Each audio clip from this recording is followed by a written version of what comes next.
이 야당에서는 뭐 이렇게 조국 게이트 아니냐 뭐 네, 그런 식으로 맞습니다. 얘기를 하고 있는데 네.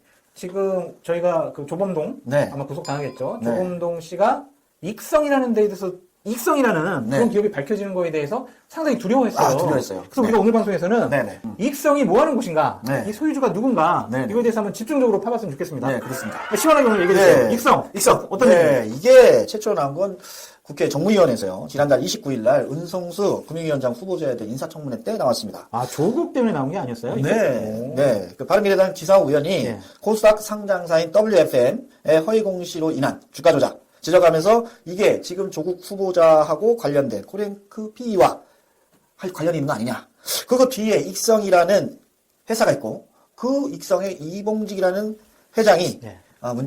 이 관련이 있는 거 아니냐라고 은성수 후보자한테 질문을 던졌어요. 그때 이제 제쳐나온 겁니다. 아까도 잠깐 말씀드렸지만 그 조범동이 외국에서 네. 웨스시엔씨 최대표랑 얘기를 하면서 네. 익성에 대해서 좀 막 되게 두려워했어요. 어떤 맞습니다. 내용인지 한번 좀 얘기해 주시죠. 일단 이 익성이라는 회사가 어떤 회사냐? 현대기아차의 흡입제, 소음 흡입제이죠. 흡입제를 납품하는 벤더 회사고요. 매출액이 600에서 700억 정도 되는 아주 뭐 자본도 매출도 그렇고 괜찮은 회사라고 알려져 있습니다. 근데 조국의 오촌 조카 조범동 씨의 코링크 PE의 실소유주 의심을 받고 있는데요. 이 조범동 씨가 해외 도피 중 웨스CNC 최태식 대표랑 전화를 걸어 자동차 부품업체인 익성에 대해 밝혀지면 안 된다. 다 죽는다. 이런 얘기를 했어요. 그 조국도 낭만다 뭐 그런 얘기 했던 네, 그런 얘기 했어요. 근데 이제 코링크 PE에 뭐가 문제있냐면 코링크 네. PE는 익성으로부터 10억 원가량의 투자를 받습니다. 네. 그리고 코링크 PE는 익성으로부터 10억을 받은 뒤에 조국 일가의 블루펀드 투자한 13억 8천만 원이죠. 이게 투자돼서 23억 5천만 원이 생겼어요. 네. 23억 5천만 원이 생겼는데 이걸 가지고 어디에 투자했냐면 네. 우리가 잘 아는 웰스 CNC에 투자가 된 겁니다. 이게 조국 펀드가 여기에 돈을 투자했는 곳이죠. 그렇죠. 네. 근데 웰스 CNC는 이 13억 가량의 돈을 익성의 자회사인 2차 전지 응급제 생산업체인 IFM에 투자를 했습니다. 그러니까 지들끼리 여기가 좋다, 여기가 좋다 그냥 한마디로 얘기한 거네. 여기 네. 돈 줬다, 여기 돈 네. 줬다. 그러고 난 다음에 중요한 건 나머지 10억 5천만 원 중 7억 3천만 원이 익성으로 다시 돌려줬거든요. 그래서 최 대표가 익성 대표에게 정상적인 절차를 거쳐 빌려주는 것으로 하자. 이렇게 조범동한테 얘기했어요. 그랬더니 채용증을 만들어준 얘기죠. 그랬더니 이 조범동 씨는 뭐라 하냐면 지금 익성의 대표의 이름이 나가면 다 죽는다. 라고 얘기를 한 겁니다. 자, 근데 왜 조범동은 네. 웰스와 네. 익성의 관계를 숨기고 있을까요? 자, 이게 중요한 포인트입니다. 이게 포인트예요? 이게 포인트입니다. 설명해 주세요. 이제 문재인 정부의 그 배터리 육성 정책을 미리 알고 이걸 선점한 것이 아니냐. 누가 알았다는 거예요? 조국이? 민정이 알았던 때? 거죠. 그렇죠. 그래가지고 미리 투자했다? 네. 어. 왜 그러냐? 문재인 정부는 지난 2017년 7월 대통령이 되고 두 달 뒤에 국정운영 5개년 계획을 발표하면서 친환경 미래 에너지 발굴 육성 방안을 발표했습니다. 네. 이때 2020년까지 공공기관에 ESS 에너지 저장 장치를 의무적으로 설치하겠다. 이거 발표한 거예요.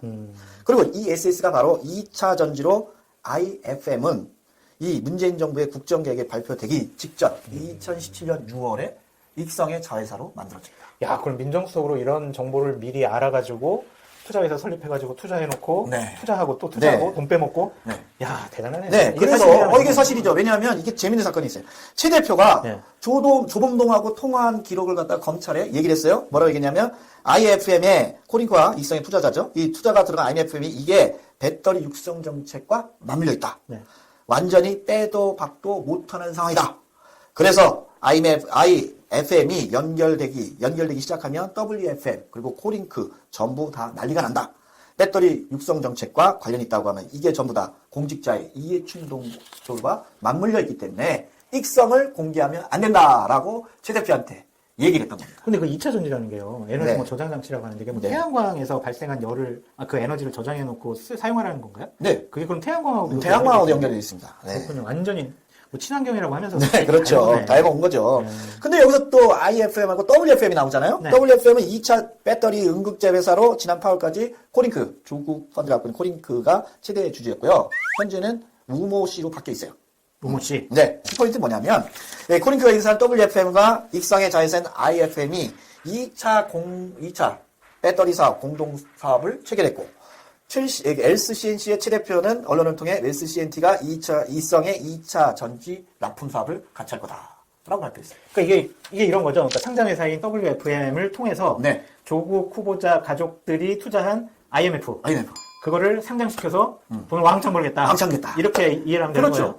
근데 이 우리 상장. WFM이 원래는 뭐 영어 교재인가 뭐 그거 해가지고 네네네. 조국 부인 정경심 씨가 영어 영어, 그러면- 영어 관련된 사업에 내가 도움을 주고 올해 6월까지 월 200만 원씩 자문료를 받았다. 네, 7개월 동안. 그렇게 얘기했다고 하는데 네네. 영어 관련된 회사가 왜 갑자기 2차 전지를 하고 그래요? 그게 이제 바뀐 거죠. 상장사를 인수해가지고 2차 전지를 하는 이게 대규모 광고회사에 들어갈 거 아닙니까? 그러면 대규모 뭐가 나오겠어요? 실적이 나오고 매출이 나오겠죠. 매출이 나오면 그걸 갖다가 우회 상장하게 되면 그 주식을 갖고 있는 조국 일과, 그 다음에 익성, 그 다음에 WFM의 최대 주주인 우모 대표까지 다 돈방석에 앉게 되는 그런 절묘한 포인트가 있는 것이죠. 그게 돈 벌려고 그랬던 거예요. 네, 맞습니다. 아니 어떻게 공직자가 그런 생각을 할 수 있어요? 네. 아니 물론 정경심 씨가 뭐 날려진 것만 의하면 네. 정경심 씨가 뭐냐 WFM이 어떤 곳이냐라고 하면서 자기 투자 자문을 해줬던 직원에게 물어봤다고 했잖아요. 네, 맞습니다. 갑자기 근데 정경심 씨가 어떻게 알았겠냐고. 결국에는 조국 장관이 청와대에 있을 때 이런 사실을 미리 알고 네. 정경심 부인한테 얘기를 해서 그렇죠. 정경심 부인이 자기 뭐 투자를 담당해주는 사람에게 알아보고 네. 사촌 조카한테도 얘기하고 그렇죠. 이래가지고 시작됐다. 자기 시발 자기 여동생, 저기 남동생까지 다 천안까지. 그러니까 시발점은 결국엔 조국이라는 얘기네. 조국이죠. 네, 이것을 우리가 합리적인 의심을 해보면 이것의 행동대장이 누구냐? 조범동이었던 거죠. 지금은 그래, 이제 조범동이가 지금 검찰에 이틀 동안 조사받았죠? 받고 있는 사이에 뭐 술술술 다 불었다는 얘기가 있어요. 네. 그러니까 결국은 이 문재인 정부의 중점 사업인 2차 전지 개발회사의 2차 전지 사업에 익성의 이봉직 회장의 익성의 IMF와 그 조국 일가의 코링크가 같이 투자를 해서 연결이 됐다는 얘기입니다. 근데 이제 이런 부분이 있어요. 막 그 각 모든 그 후보들이 네. 이 미래 친환경 네. 여러 가지 에너지 관련된 것은 다 거의 공약에 많이 넣었어요. 넣습니다. 그러니까 우리가 문재인 대통령이 뭐 100대 가자로 했다라고 해서 뭐 그 부분만 유심히 봐가지고 의심할 필요는 없는데 그런 거를 미리 알아가지고 투자를 다 준비해 놓고 회사까지 준비해 놨다면 이거는 공직자 일조에 딱 걸려요. 네, 김영란법에 위반되죠. 네. 이해상충.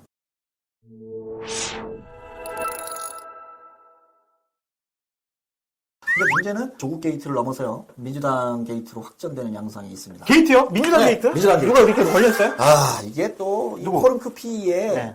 이 회사, 이 코른크 P를 통해서 여러 가지 회사들을 또 투자했는데. 그렇죠. 이게- 5개 회사 있죠. 네, 5개 회사 있죠. 근데 이 블루코어 펀드를 통해서 웰스 CNC에 14억 정도의 지분을 인수했는데, 이 웰스 CNC가 지하철, 서울시 지하철 버스 공공 와이파이 사업을 수주하기 위해 네. PNP 플러스 컨소시엄에 25억을 투자했습니다.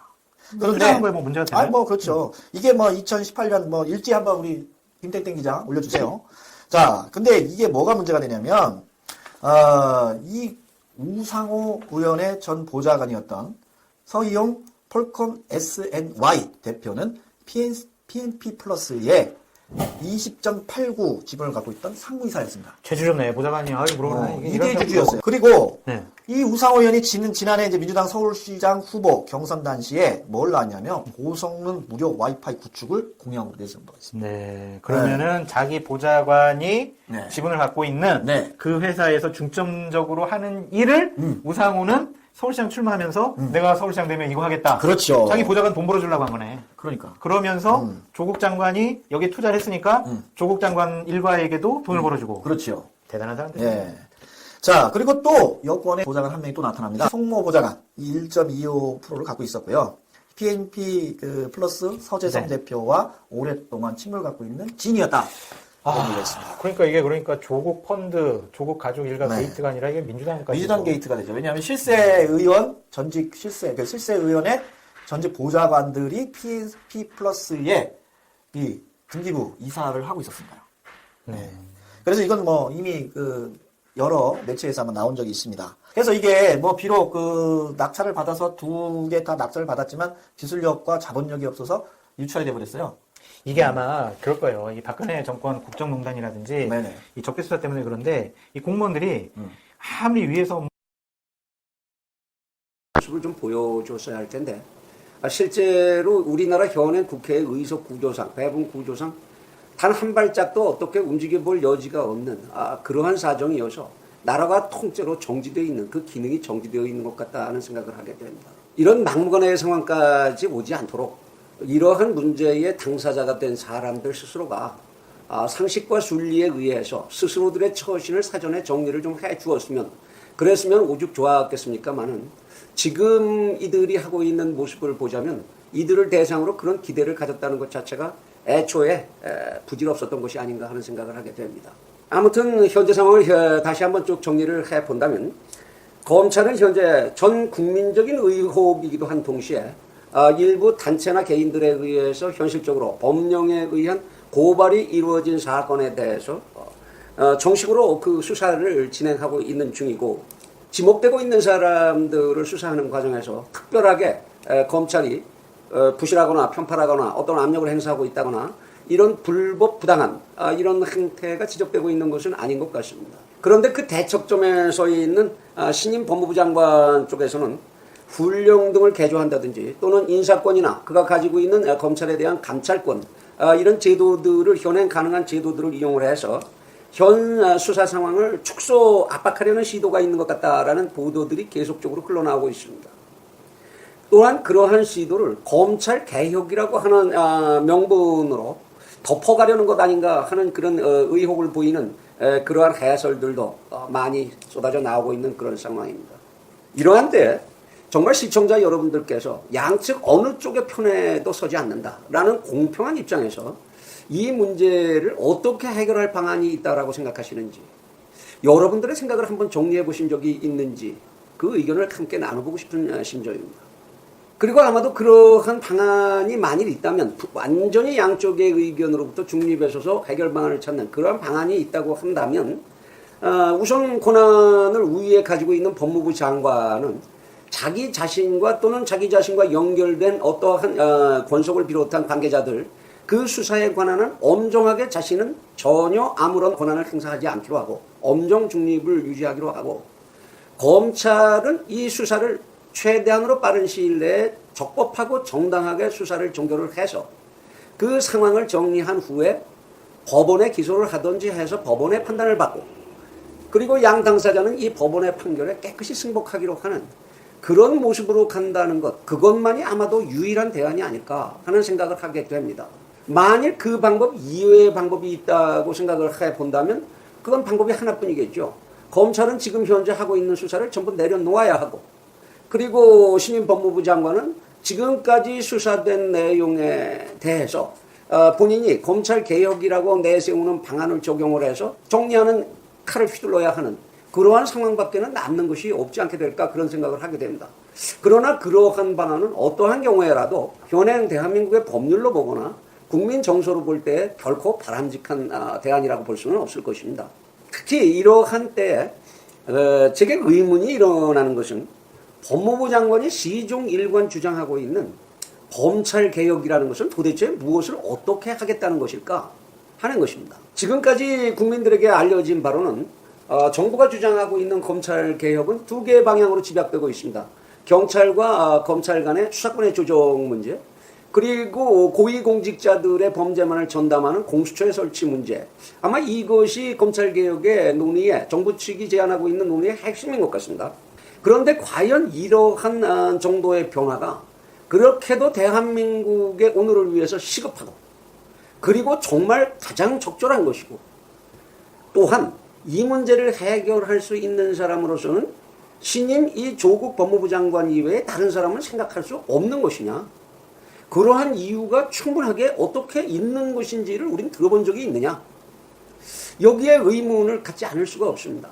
더욱이 이런 의문에 더해서 최근에 진행되고 있는 상황과 같이 검찰 수사와 관련해서 검찰의 수사권을 일정 부분 제약하려고 한다든지 또는 그거를 지장을 초래하게 하도록 하려고 한다든지 하는 그런 법무부 장관의 권한을 이용하는 행위가 만일 검찰 개혁의 방안이라고 한다면 그것은 언감생심 도저히 있을 수가 없는 일일 뿐만 아니라 법률적으로도 권한의 남용이라든지 또는 수사 방해라고 하는 형법상의 새로운 문제를 또다시 야기할 우려가 없을 수가 없다고 할 것입니다. 이러한 때에 신임 법무장관은 한 나라의 정의를 판단하는 부서의 최종 책임자라는 그 위치에 걸맞게 자신의 본분으로 돌아가서 대한민국이 법치의 나라라는 사실을 국내외에 알려주기 위한 자기 처신을 좀 정리해야 되는 것 아닌가 하는 생각을 하게 됩니다.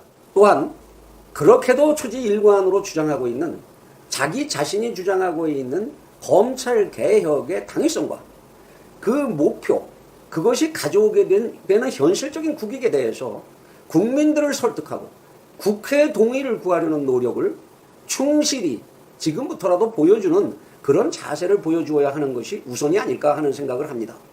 세상에 존재하는 모든 나라들은, 거의 모든 나라들은 검찰이라는 제도를 가지고 있고, 그리고 미국의 닉슨 게이트, 워터게이트라고 알려져 있죠. 그리고 빌 클린턴의 섹스 스캔들의 수사 문제, 그리고 일본의 검찰들이 보여줬던 권력형 부패에 대한 척결 사례들, 이러한 사례들 같은 데에서 우리는 무척이나 많은 반면 교사적인 사례와 타산지석의 사례를 얼마든지 발견할 수가 있습니다. 조국 법무부 장관만이 세계 검찰사에 유례가 없는 가장 완벽하고 완성된 그런 검찰개혁의 안을 가지고 있다고 고집한다면 그것은 세계적인 웃음거리가 될 수 있는 가능성이 적지 않다고 해야 할 것입니다. 적어도 민주사회에서 이것이 최종이다, 더 이상은 존재하지 않는다, 이러한 주장들은 존재할 수 없는 것이기 때문입니다. 만일 그러한 정도를 외면하고 자기 중심적인 고집으로만 일관할 경우에 검찰개혁보다는 오히려 검찰보다 그 상위의 권력구조의 개혁이 현실적으로 더 시급하고 필요하다는 그러한 국민적 필요가 표출되게 되는 그러한 상황이 또다시 벌어질까 염려가 되고,